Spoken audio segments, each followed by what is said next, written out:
গুরুত্বপূর্ণ বিষয় শ্রীমদ ভাগবতম। তাই ছিল সুখদেব গোস্বামী আমরা দেখতে পাচ্ছি যে কীভাবে এই সপ্তম স্কন্ধের প্রায় অধিকাংশ শেষের দিকে কিছু এই বর্ণাশ্রম বিষয় বাদ দিলে কয়েকটা অধ্যায়তে পুরো সপ্তম অধ্যায় তিনি ব্যবহার করেছেন এই নরসিংহ ভগবানের প্রকট প্রহ্লাদ চরিত্র বর্ণনার জন্য।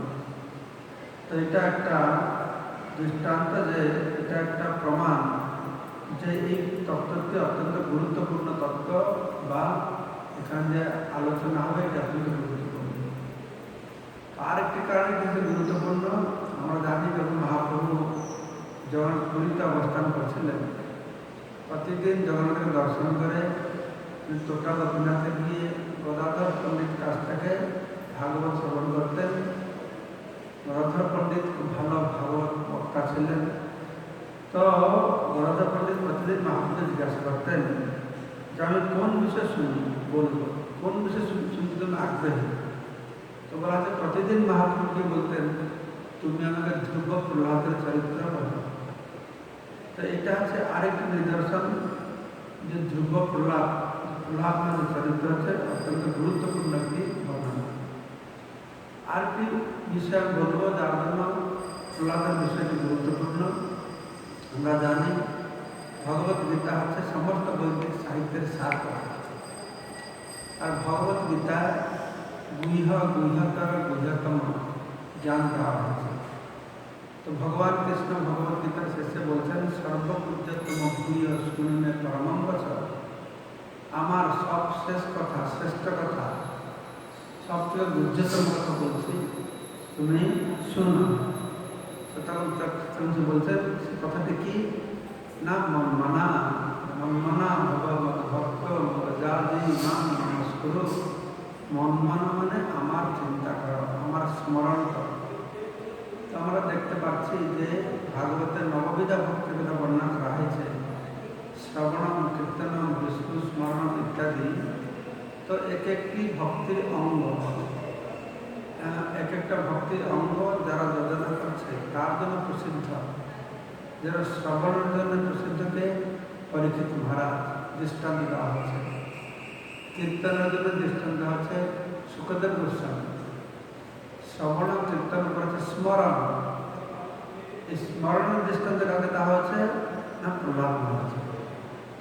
আমরা দেখতে পাচ্ছি ভগবত গীতার সর্বগুহ্যতম জ্ঞান যে মন্মনা ভব, তার দৃষ্টান্ত দেওয়া হচ্ছে প্রহ্লাদ মহারাজ।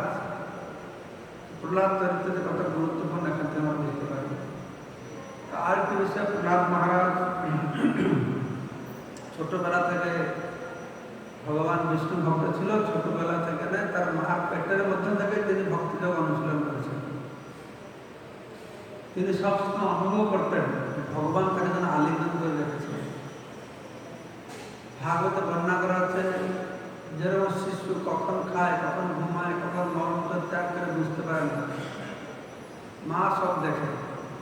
ঠিক সেভাবে প্রহ্লাদ মহারাজ এরকম ভগবানের চিন্তন করতে থাকতেন, তিনি নিজেই বুঝতে পারছেন না, কিন্তু খাওয়া দাওয়া সব কিছু ভগবানের তত্ত্বাবধান হয়। তো সেই সময় বর্ণনা করছে প্রহ্লাদ মহারাজ এই যে কখন হাসতেন, কখন নাচতেন, আর কখন ছুটতেন, কখন স্থির হয়ে বসে থাকতেন, এই যে এর মধ্যে এই অষ্টসাত্ত্বিক বিকারের ভাব রয়েছে। শ্রী চৈতন্য মহাপ্রভু কৃষ্ণ প্রেম প্রচার করার জন্য এসেছেন, দেওয়ার জন্য এসেছেন। তার লক্ষণগুলি ওই সময় প্রহ্লাদ মহারাজের মধ্যে প্রকটিত হয়েছে। এই সমস্ত বিভিন্ন কারণের দরুন এই প্রহ্লাদ চরিত্র আর নরসিংহ ভগবানের আবির্ভাব বিষয়বস্তুটি অত্যন্ত গুরুত্বপূর্ণ। এখন আমি আপনার কাছে বলব যে কোন বিষয়ের পরিপ্রেক্ষিতে শ্রীল সুখদেব গোস্বামী এই নরসিংহ আবির্ভাব ও প্রহ্লাদ চরিত্র বর্ণনা করতে গেছে সপ্তম স্কন্ধে। তো বলা হচ্ছে যে পরীক্ষিত মহারাজ এই সপ্তম স্কন্ধের প্রারম্ভে তো জিজ্ঞাসা করছেন একটি প্রশ্ন সুখদেব গোস্বামীর কাছে যে হে ব্রাহ্মণ, ভগবান বিষ্ণু সকলের প্রতি সমদর্শী, সুহৃদ, পরম প্রিয়। আমরা জানি ভগবান বলছেন সমহম সর্বভূতেষু নমে দেশস্থিন প্রিয়। আমার কেউ অপ্রিয় প্রিয় না, আমি সবাই সমানভাবে দেখি। তিনি আছেন সুহৃদম সুহৃদম সর্বভূতানাং জ্ঞানতং মাং শান্তিম গচ্ছতি। তিনি সবাই প্রিয়। তা সত্ত্বেও পরীক্ষিত মহারাজের প্রশ্ন হচ্ছে যে কেন দেবরাজ ইন্দ্রের জন্য অসমদর্শীর মতন, তিনি সমদর্শী হয়েও অসমদর্শীর মতন ইন্দ্রশত্রু দৈত্যদের বধ করেছিলেন। ভগবান অসুরদেরকে বধ করে, দেবতাদের রক্ষা করছেন। কেন? তিনি তো সমদর্শী, পক্ষপাতিত্ব করা তো তার শোভা পায় না। সর্বভূতে সমদর্শী ব্যক্তি কিভাবে কারো প্রতি পক্ষপাত করবে, অন্য কারোর প্রতি বৈরভাব প্রদর্শন করবে? এটা কিছুতে সম্ভব। কেননা এর পূর্ব অধ্যায়, পূর্ব স্কন্ধে আমরা দেখতে পাচ্ছি যে কিভাবে ভগবান ইন্দ্রের পক্ষে অবলম্বন করে দৈত্যদের সংহার করেছিলেন। সেখানে একটি শ্লোকে বর্ণনা করা হয়েছে, হতপুত্রা দিতিশক্র পার্শ্বিক গ্রাহেন বিষ্ণু। তো এই সমস্ত কথা শ্রবণ করে পরীক্ষিত মহারাজের মনের মধ্যে প্রশ্ন এসেছে, এটা কি করে সম্ভব? তো ভগবান তিনি তো পরমানন্দ আত্মস্বরূপ, তো তার দেবতাদের পক্ষপাতের কি লাভ আছে? তার কি স্বার্থ সিদ্ধি হবে? তার কি কিসের অভাব আছে? তিনি তো নির্গুণ, তার তো অসুরদের কাছ থেকে ভয় পাওয়ার কোনো কিছু কারণ নেই। তাহলে তিনি অসুরদের প্রতি কেন বিদ্বেষ পরায়ণ হবে? এটা কোনো তাৎপর্য থাকতে পারে না। তো বলুন আপনি, তুমি সত্যি নিরপেক্ষ না নিরপেক্ষ নন? তিনি কি পক্ষপাত করেন নিরপেক্ষ? তো সে সম্পর্কে আমার সংশয় এসেছে। আপনি পূর্ব স্কন্ধে বলছেন যে তিনি কিভাবে ইন্দ্র শত্রুদের অসুরদের বধ করেছেন। তো নারায়ণ যে সবসময় নিরপেক্ষ, সকলের প্রতি সমদর্শী, তা প্রমাণ করে আমার সংশয় দূরীভূত করে। তো এই প্রসঙ্গে সুখদেব গোস্বামী বলছেন, প্রথমে খুব সাধুবাদ জানিয়েছেন। সাধু পৃষ্ঠন মহারাজ, সাধু পৃষ্ঠন মহারাজ হরে চরিত্র অদ্ভুতম। ये हरे चरित्र से चरित्र बहुत अद्भुत। हे महाराज, আপনি সাধু পৃষ্ঠম অতি উত্তম প্রশ্ন জিজ্ঞাসা করেছেন। কেন না, এই প্রশ্নের উত্তর দিতে গেলে তত ভাগবত মাহাত্ম্যম ভগবত ভক্তিবর্ধনম, তত ভাগবত আছেন কে না প্রহ্লাদ মহারাজ। এই প্রশ্নের পরিপ্রেক্ষিতে আমরা প্রহ্লাদ মহারাজের মহিমা, ভাগবত মাহাত্ম্যম শ্রবণ করব এবং ভগবত ভক্তিবর্ধনম, এই কথা শ্রবণ করলে ভগবানের প্রতি আমাদের ভক্তি পরিবর্তিত হবে। তাই গীয়তে পরমম পুণ্যম ঋষিভি নারদ আদিভি নত্বা কৃষ্ণায় মুনায় কথইষ্যে হরে কথা। তাই বলা হচ্ছে যে এই অদ্ভুত বিষয়টি সর্বদা সংসার দুঃখ দূর করে। সেজন্য নারদাদি মহর্ষিরা গীয়তাং পরম পুণ্যম ঋষিভি নারদাদি, নারদাদি ঋষিরা তারা সবসময় কি করছেন, এই ভাগবত কীর্তন করেন। তার ফলে ভগবানের অদ্ভুত চরিত্র শ্রবণ কীর্তন করার সুযোগ লাভ হয়। তো মহর্ষি ব্যাসদেবকে প্রণাম করে আমি ভগবান শ্রীহরির কার্যকলাপ বর্ণনা করব। নত্বা কৃষ্ণায় মনে কথাই সে হরে কথা, আমি শ্রীহরির কথা আমার কাছে বর্ণনা করব। তিনি বুঝিয়ে বলছেন যে ভগবান তিনি তার কোনো পক্ষপাত করার দরকার নেই, কারণ তিনি তো জড়া প্রকৃতির অতীত ঊর্ধ্বে, তিনি হচ্ছেন নির্গুণ, তিনি হচ্ছেন অজর, তার রাগ আর দ্বেষ থাকতে পারে না। তাই রাগ এবং দ্বেষের দ্বারা প্রভাবিত জড় শরীর তার নেই। জন্ম কর্ম তো দিব্যম, তার কার্যকলাপ হচ্ছে দিব্য। তো ভগবান হচ্ছেন জড় গুণের অতীত, তিনি হচ্ছেন অজ। তবুও অজ পিছন অবয়াত্মা ভূতানাম ঈশ্বর পিছন প্রকৃতি সমধিষ্ঠায় সম্ভবামী আত্মমায়া। আত্মমায়া তার স্বরূপ শক্তির প্রভাবে তিনি একজন সাধারণ মানুষের মতন আবির্ভূত হচ্ছেন। ভগবানকে কেউ দেখতে পারে না, তিনি নিজেকে যোগমায়া দ্বারা আবৃত করে রেখেছেন। নাহম প্রকাশ সর্বস্ব যোগমায়া সমাবৃতম। আমি সবার কাছে নিজেকে প্রকাশিত করি না, আমি যোগমায়া দ্বারা নিজেকে আবির্ভূত করে রাখি। কিন্তু স্বমায়া গুণম আবিশ্য বাধ্য বাধকতাঙ্গতঃ। তো ভগবান এটাকে স্বীকার করেছেন, সম্ভবামী আত্মমায়া, স্বরূপ শক্তির প্রভাবে তিনি কি করেছেন, সাধারণ মানুষের মতন আবির্ভাব করেছেন। তাই আপাত দৃষ্টিতে এদের বদ্ধ জীবের মতন তিনি কর্তব্য দায়িত্ব স্বীকার করেছেন। তার কার্যকলাপগুলি সেরকম মনে হয়। যারা বুদ্ধিমান ব্যক্তি যোগান ব্যক্তি তত্ত্ব সেটা বলা আছে ভগবানকে তত্ত্বতা বুঝতে হবে। তো এই জড়জগতে সপ্তগুণ, রজগুণ, তমগুণ, এই তিনটে গুণ রয়েছে যেটা ভগবানকে স্পর্শ করতে পারে না।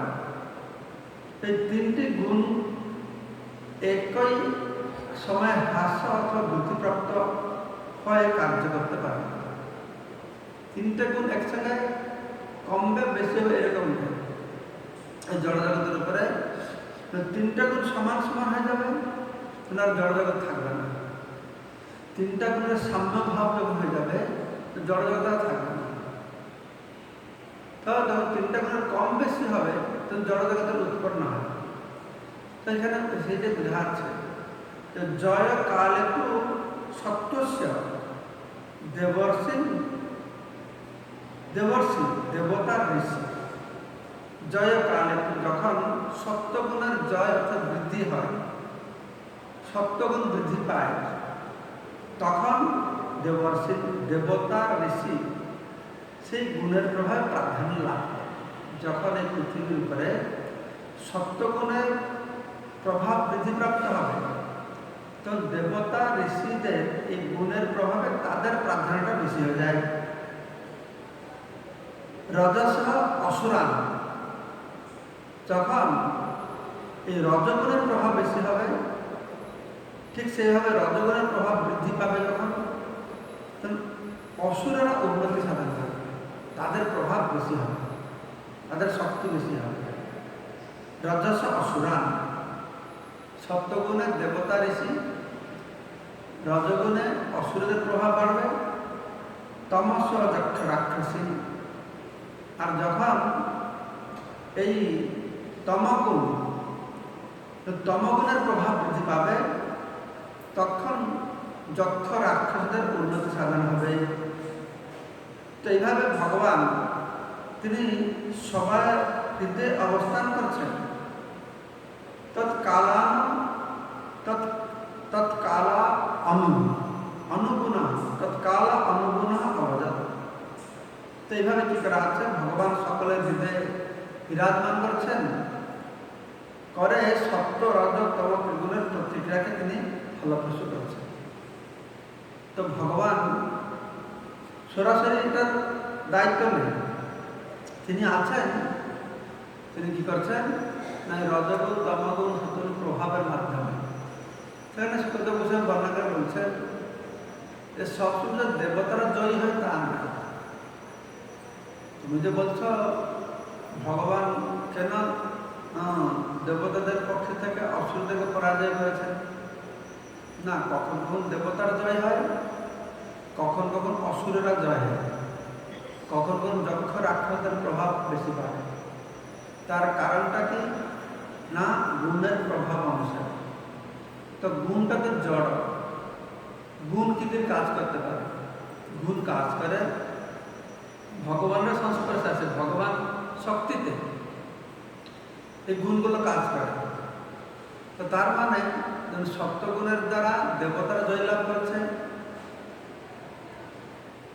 তখন ভগবান করাচ্ছেন। আর যখন রজগুণের দ্বারা অসুরেরা জয়লাভ করছে তখনও ভগবান করাচ্ছেন। তমগুণের দ্বারা দক্ষ রাক্ষসেরা তারা জয়ী হচ্ছে, তখন ভগবান করাচ্ছেন। তো এই জন্যে সবাই যদি গুণকে আশ্রয় করেছে, গুণের প্রভাব অনুসারে তাদের জয় পরাজয় হচ্ছে, আর গুণের পেছনে আছেন ভগবান। তাই এইভাবে তিনি বলতে চাইছেন যে ভগবান সবার প্রতি সমভাবাপন্ন। কিন্তু তখন পরীক্ষিত মহারাজ জিজ্ঞাসা করছেন, ঠিক আছে, সেটা নিয়ে আমরা বুঝলাম,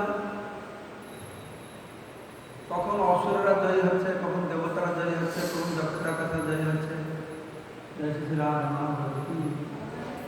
কিন্তু তাদের ওনার পরিণত প্রশ্ন হল যে আমরা ভগবানকে কোনোদিন অসুরদের পক্ষে থেকে দেবতাদের সাথে লড়াই করছে আমরা দেখতে পাই না।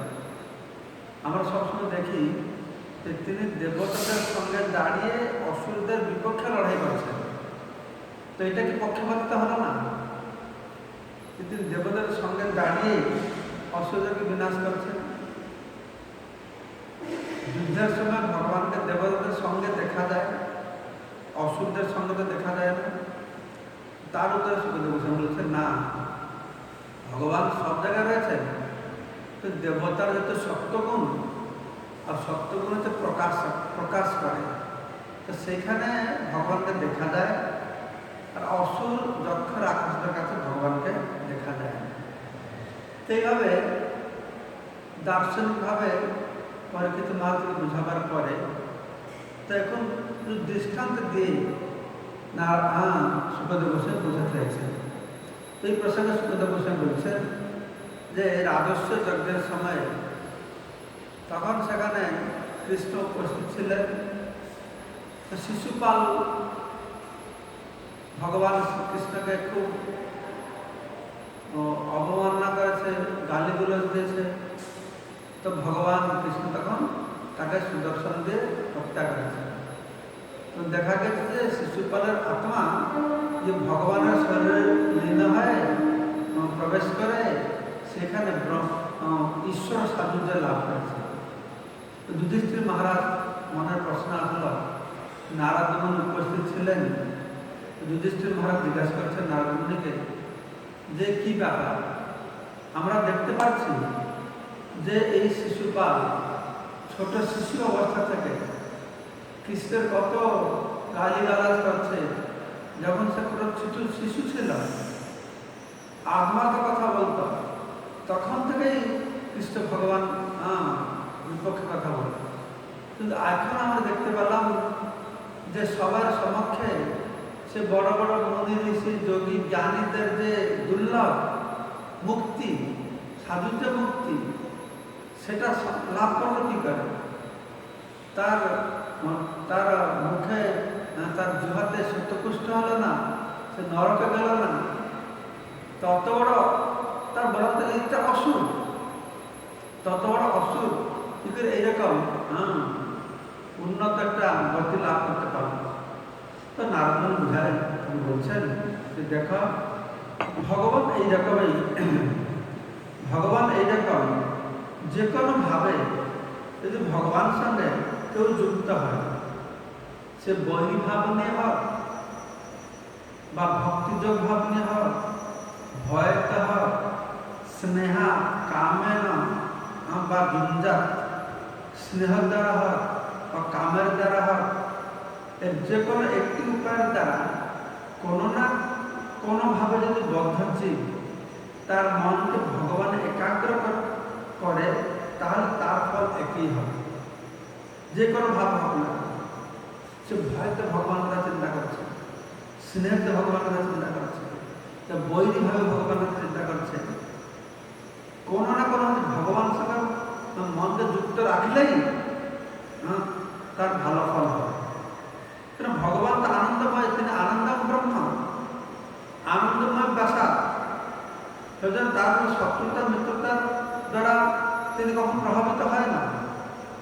কে তাকে গালি দিচ্ছে বা কে তাকে স্তুতি করছে, তার দ্বারা ভগবান প্রভাবিত হচ্ছে না।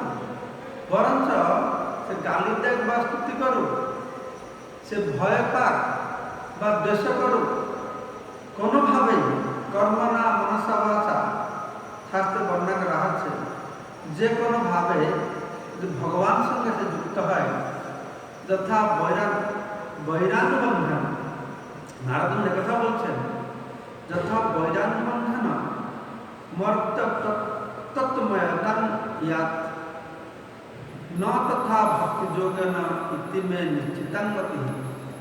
নারদ বলছেন যে ভগবান প্রতি বৈভাবপন্ন হয়, যেভাবে তার চিন্ময়তা চিন্তা তন্ময় হওয়া যায়, ভক্তি যোগের দ্বারা তা লাভ করা যায় না, এটি আমার নিশ্চিত।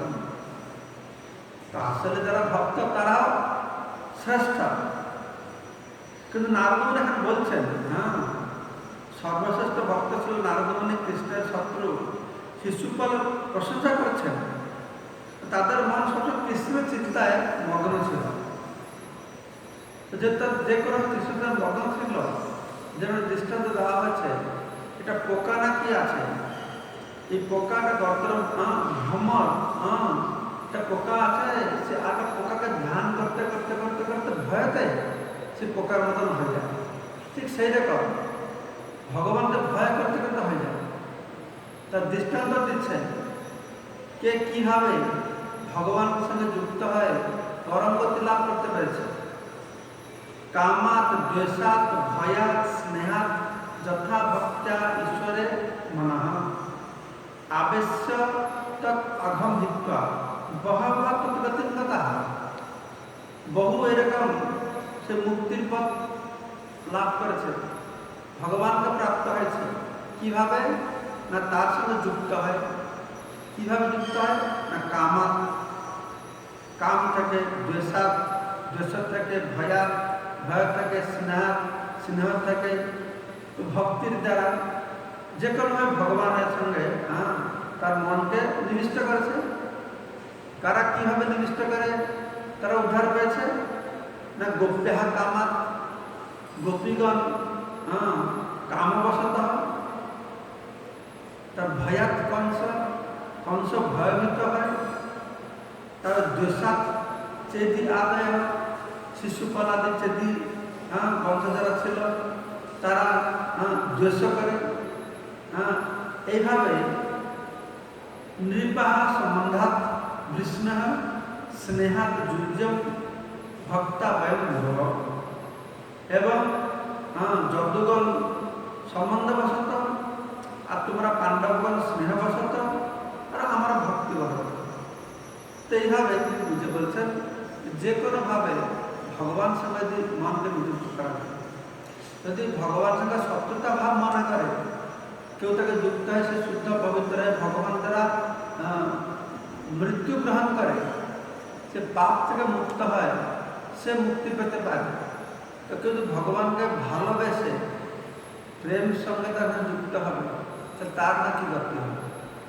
তো এইভাবে তখন কথা প্রসঙ্গে নারদ বলছেন এই শিশুপাল, এই দন্তবক্র, এরা পূর্ব জীবনে তার ছিল রাবণ আর কুম্ভকর্ণ। রামচন্দ্রের হাতে বধ হয়েছে। তার পূর্ব জীবনে তারা ছিল হিরণ্যাক্ষ, হিরণ্যকশিপু। তো হিরণ্যাক্ষকে বরাহদেব বধ করেছেন, আর হিরণ্যকশিপুকে নরসিংহ ভগবান বধ করেছেন। আর এই হিরণ্যকশিপুকে কেন নরসিংহ ভগবান বধ করলেন? তার একটা ছেলে ছিল, খুব সাধু স্বভাব সম্পন্ন, সে বিষ্ণু ভক্ত ছিল। সেই জন্য তাকে বধ করেছে। তখন পরিক্রমা জিজ্ঞেস, তখন আলোচনা হচ্ছে, তারা আমাকে বলল কী ব্যাপারটা, কেন এইসব কথা হয়েছে। তখন কথা প্রসঙ্গে যুধিষ্ঠির মহারাজকে নারদ মুনি এইসব বৃত্তান্ত বলেছিলেন। তো যুধিষ্ঠির মহারাজকে নারদ মুনি যা বৃত্তান্ত বলেছিলেন সেইটাই ছিল শুকদেব গোস্বামী পরীক্ষিত মহারাজের কাছে উপস্থাপনা করছে।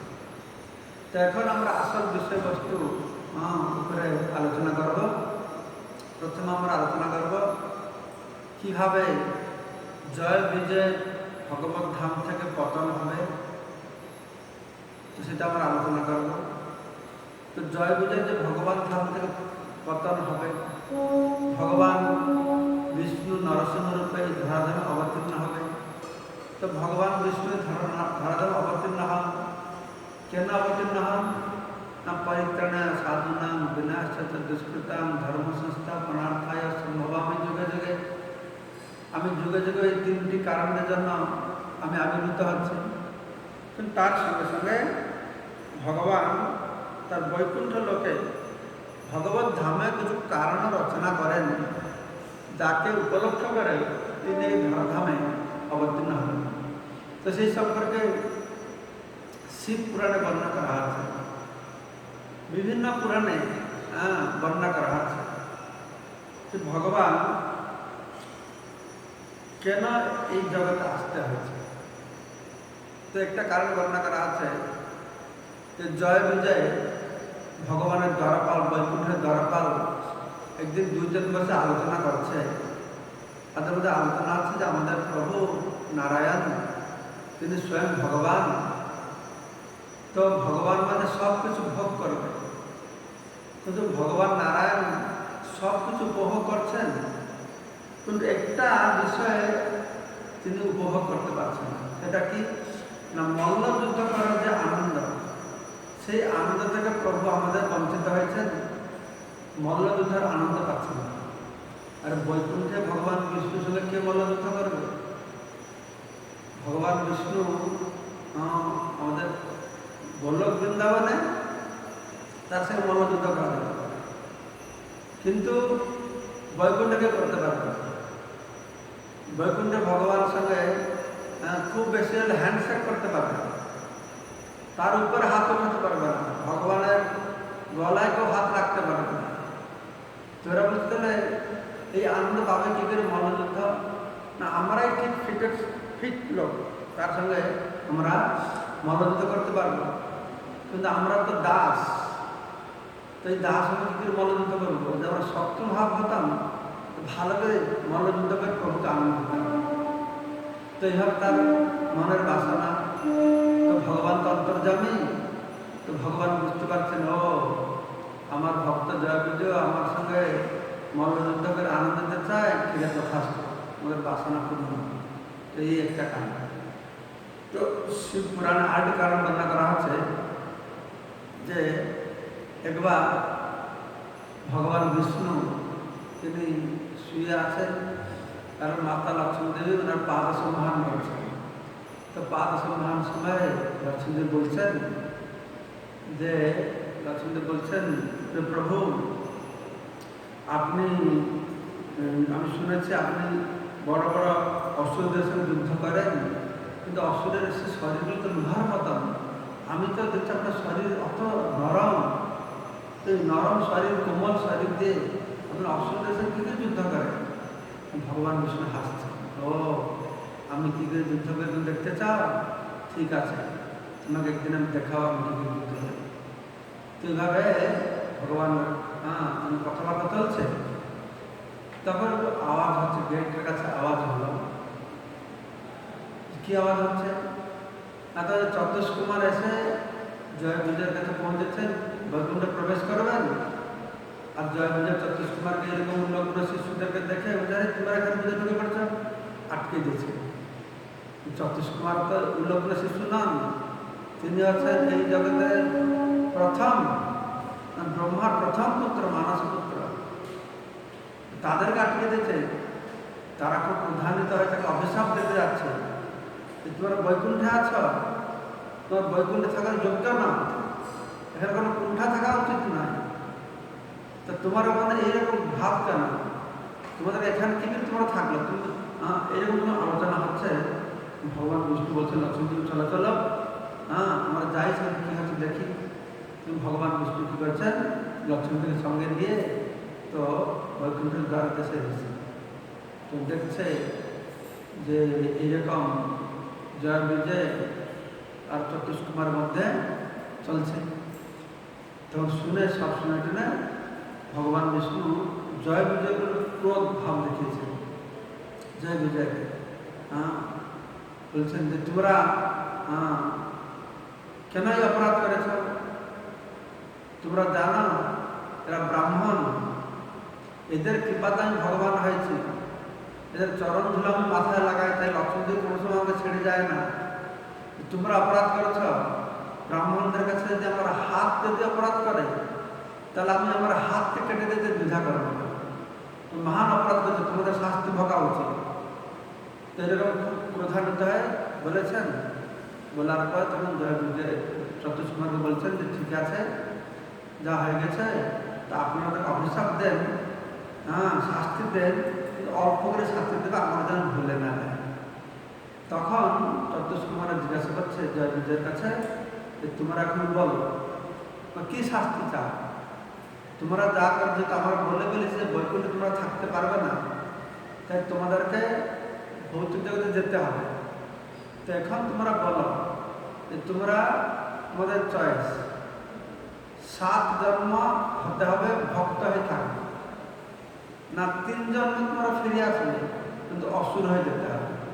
তোমরা কি চাও?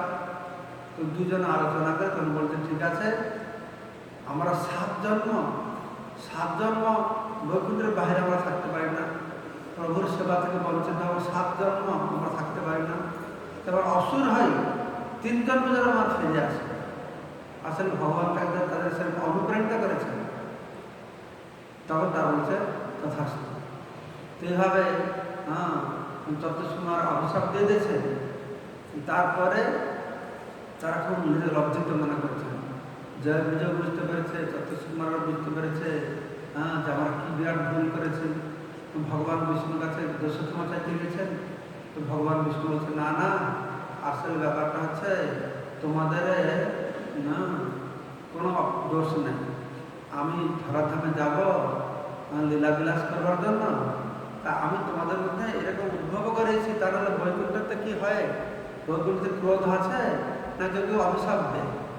এই যে ক্রোধ হচ্ছে এটা তো রজগুণ থেকে উৎপন্ন ক্রোধ নয়, এটা ভগবানের ইচ্ছাতে এই সমস্ত লীলা সংঘটিত হয়েছে।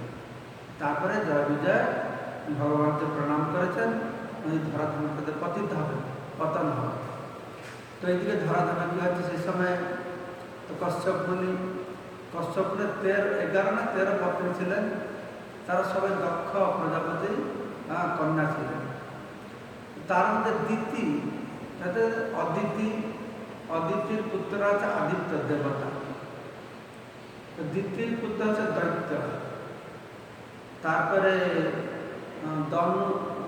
দনুর পুত্র আছে দানব, কদ্দুর পুত্র ছিল নাগ সর্প। এক পত্নীর গর্ভ থেকে ভিন্ন ভিন্ন প্রজা, কিন্তু প্রজাপতি ছিলেন কশ্যপ ঋষি, তো ভিন্ন ভিন্ন প্রজা সৃষ্টি করেছেন। তো একদিন কশ্যপ ঋষি তপস্যা করে ফিরে এসেছেন, যজ্ঞকে আহুতি দিয়েছেন ঠিক সন্ধ্যা সময়।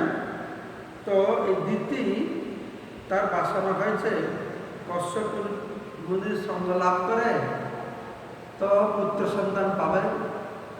অন্য সবাই পুত্র আছে, বিষয়টি তার বংশের লোক সব হেরে যাচ্ছে, দেবতারা আক্রমণ করছে, প্রার্থনা করেছে আমার পুত্র লাগবে, আপনারা আমি সঙ্গ করতে চাই। তো কশ্যপ বলছে না না, অবশ্যই কশ্যপ প্রশংসা করেছেন দিতি, তুমি কত মহান, কত শ্রেষ্ঠ, তোমার বাসনা অবশ্যই আমি পূর্ণ করব, কিন্তু তুমি একটু অপেক্ষা করো, 1 মুহূর্ত অপেক্ষা করো। কিন্তু কালের দ্বারা দৈবের দ্বারা প্রেরিত হয় দ্বিতীয় না না, আমাকে এক্ষুনি আপনার সঙ্গ লাভ করতে হবে। তখন বুঝে বলেছেন যে তুমি যে বলছো এরকম ক্ষতিকারক হবে, এটা হচ্ছে শিব মুহূর্ত, শিব এখন ঘুরছেন তার সঙ্গীগণকে নিয়ে। তো ব্রহ্ম মুহূর্ত আছে সব কিছু শুভ হয়, এই শিব মুহূর্ত সন্ধ্যাকাল সব অশুভ মুহূর্ত।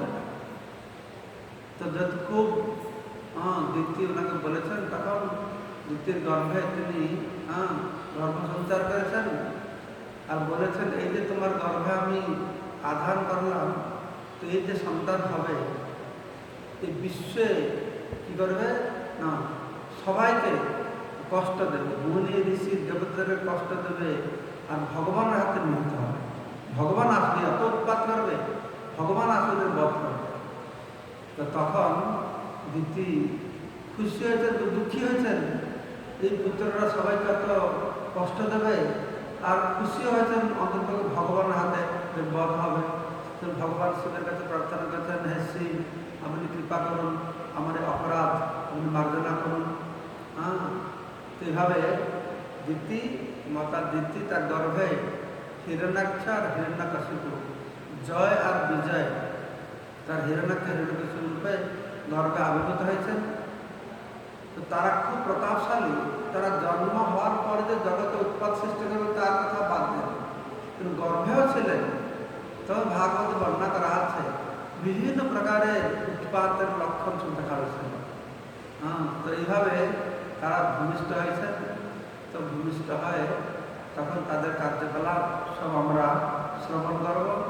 প্রথম হিরণ্যাক্ষ, বড় ভাই হচ্ছে হিরণ্যকশিপু, ছোট হচ্ছে হিরণ্যাক্ষ।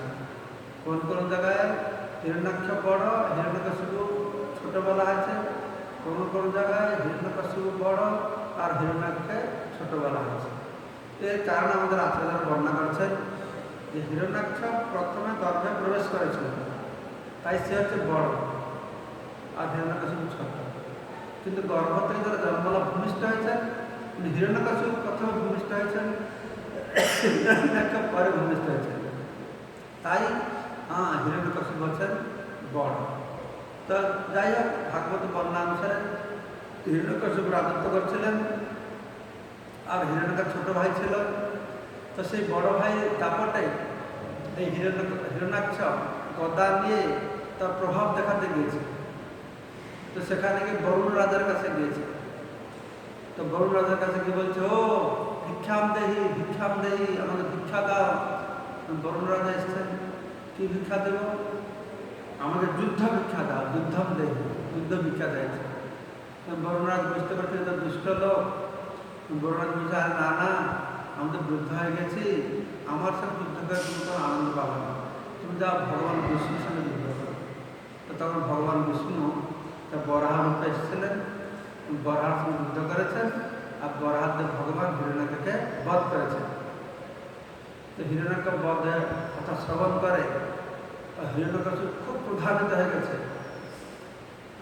প্রভাবিত হয়, আমার ভাইকে বিষ্ণু বধ করেছে, তুমি বুঝতে পেরেছেন বধ করেছে। তাই সমস্ত অসুরদেরকে ডেকে বলে, তোমরা যাও, সমস্ত ব্রাহ্মণ সংস্কৃতিকে নষ্ট করে দাও। এই ভগবান বিষ্ণু শক্তিশালী হচ্ছে, দেবতারা তাকে পূজা করে।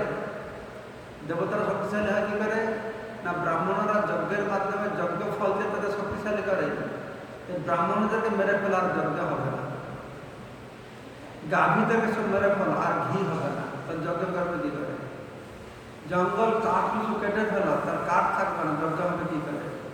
এই কথা শুনে তারা সবাই গিয়ে কি করলো, সব নষ্ট করা শুরু করলো। আর এদিকে হিরণ্যকশিপু তার ধৈর্য ধরে তাদের ভাই মৃতদেহ পড়েছিল, তার পরিবার লোকদেরকে সান্ত্বনা দিতে শুরু করল। তা আগামীকালকে আমরা আরো সব বিষয়ে আলোচনা করবো।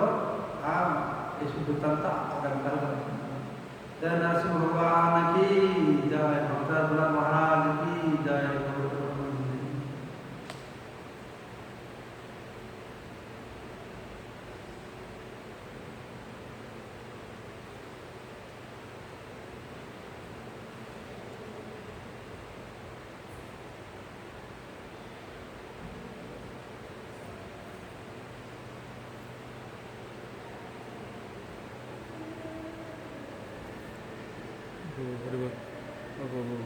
Haribo.